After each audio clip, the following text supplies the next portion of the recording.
તો અત્યાર સુધી બંને પક્ષ તરફથી ભારે નુકસાનના સમાચાર ચોક્કસ મળી રહ્યા છે, કારણ કે ઈરાન પણ આપણે જોયું તે મુજબ વળતો પ્રહાર કરી રહ્યું છે અને અમેરિકા ઇઝરાયલ તો આક્રમક પહેલા દિવસથી છે જ. બહેરીનમાં ફરી ઈરાને ભીષણ હુમલા કર્યા છે અને રિફાઇનરી એ સિવાય અમેરિકન બેઝ તમામ પર હુમલા કરવામાં આવી રહ્યા છે. સૌથી મોટી તેલ રિફાઇનરી બહેરીનમાં હતી તેને ઈરાને ટાર્ગેટ કરી છે અને ખૂબ મોટી માત્રામાં નુકસાન પણ આ રિફાઇનરીને પહોંચ્યું છે. બેલિસ્ટિક મિસાઇલથી આવેલી તેલ રિફાઇનરી પર હુમલો કરવામાં આવ્યો છે. અવાલી મિસાઇલ છે તેના દ્વારા રિફાઇનરીને ટાર્ગેટ કરવામાં આવી, લોકેટ કરીને ત્યાં શૂટ કરીને મોટો પ્રચંડ ધડાકો કરવામાં આવ્યો અને રિફાઇનરીને ભારે નુકસાન પહોંચ્યું હોય તેવા સમાચાર અત્યારે સામે આવી રહ્યા છે. મિસાઇલ એટેક બાદ તેલ રિફાઇનરીમાં પ્રચંડ વિસ્ફોટને કારણે આગ પણ લાગી અને દ્રશ્યો પણ અમે થોડી વાર પહેલાં આપને બતાવી રહ્યા હતા કે જ્યાં આગની માત્રા એટલી વિકરાળ હતી કે ધમાકાનો અંદાજ લગાવી શકાય. રિફાઇનરીની નજીક જ અમેરિકન ફિફ્થ ફ્લીટનું મુખ્ય મથક છે, એટલે ટાર્ગેટ તેને જ કરવાનું હતું, કારણ કે ઈરાન જે જગ્યાએ અમેરિકન બેઝ છે એ તમામ દેશો પર ટાર્ગેટ કરી રહ્યું છે. સવાલ એ છે કે બહેરીનમાં કેમ કાર્યવાહી? તો જેમ મેં કહ્યું તે મુજબ અહીં હેડક્વાર્ટર આવેલું છે અમેરિકન નેવીનું, એટલે નેવીના જે જગ્યાએ બેઝ છે એ તમામને ટાર્ગેટ કરવામાં આવી રહ્યા છે.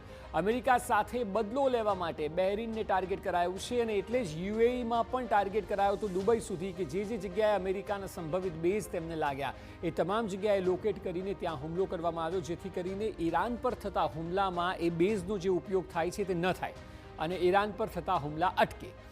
બહેરીનના રિફાઇનરી, પોર્ટ, ઇન્ડસ્ટ્રીયલ ઝોન તમામ પર હુમલા કરવામાં આવ્યા છે અને એક રીતે અમેરિકાનો જે પ્રહાર છે તેને નબળો પાડવાનો આ પ્રયાસ, જેના ભાગરૂપે અલગ અલગ દેશમાં પણ એરબેઝ જેટલા આવેલા છે તમામને નુકસાન કરવામાં આવી રહ્યું છે. વૈશ્વિક તેલ સપ્લાયમાં અવરોધ ઊભો થાય તેવો આશય અત્યારે ઈરાનનો ચોક્કસ લાગી રહ્યો છે, કારણ કે જો એ નુકસાન ટ્રાન્સપોર્ટેશન ઓફ ઓઇલમાં, ક્રૂડ ઓઇલમાં થાય તો દુનિયાને તકલીફ પડે અને તેનાથી યુદ્ધ વિરામ થાય અથવા તો અમેરિકા ઝૂકે તેવું પણ ઈરાનનું ગણિત છે. અમેરિકન સેનાના બેઝ પર ઈરાન એટેક એટલા માટે સતત કરી રહી છે.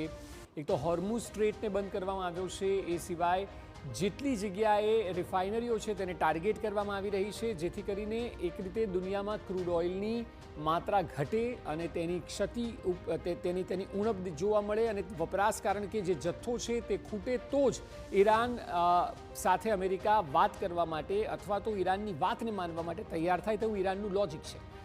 અમેરિકાના સાથી દેશ સુરક્ષિત નથી તેવું ઈરાનનું કહેવું છે, એટલે આ ખતરો તમામ એ દેશો માટે છે કે જે દેશો અમેરિકા સાથે છે, આડકતરી રીતે કે સીધી રીતે એ તમામ દેશો ઈરાનના દુશ્મન છે. ખાડી દેશોમાં અસ્થિરતા ફેલાવી યુએસને સીઝફાયર માટે મજબૂર કરવું એ બહેરીનમાં કાર્યવાહીનો મોટો ઉદ્દેશ હોઈ શકે છે.